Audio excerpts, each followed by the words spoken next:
বৃশ্চিক রাশি, কিন্তু আপনি জানেন না যে আপনার জীবনের শুভ রং কী। তাই হয়তো অনেক বিপদেও পড়েন। আপনি রঙের ব্যবহার যদি না জানেন, মানে কোন রাশি কী রং, আপনাকে বিপদে পড়তে হবে। তো আমি কুমারেশ চক্রবর্তী মহামন্ত্রণ চ্যানেল নিয়ে এসেছি আপনার বৃশ্চিক রাশির জাতক জাতিকা যারা রয়েছেন তাদের শুভ রং কী বা কোন রং আপনারা ব্যবহার করলে অনেক লাভ পাবেন, সেই নিয়ে আজকের বিষয়, সেই নিয়ে আজকের ভিডিও। আপনি গাঢ় লাল, মেরুন, কালো বা বাদামি, এই চার রং সবসময় ব্যবহার করতে পারেন সারা বছর যে কোনোভাবে। আপনার বাড়ির রং করতে পারেন, আপনার পোশাকের রং করতে পারেন, আপনার গাড়ির রং করতে পারেন। এই চার রং আপনি ব্যবহার যখন খুশি করতে পারেন, যদি আপনার বৃশ্চিক রাশি হয় তবে।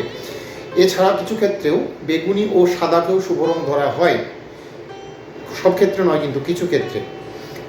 এই যে প্রথমে যে চারটি রঙের কথা বললাম, এই চারটি রং আপনার জীবনে সাহস, শক্তি এবং অনুপ্রেরণা জোগাতে সাহায্য করে।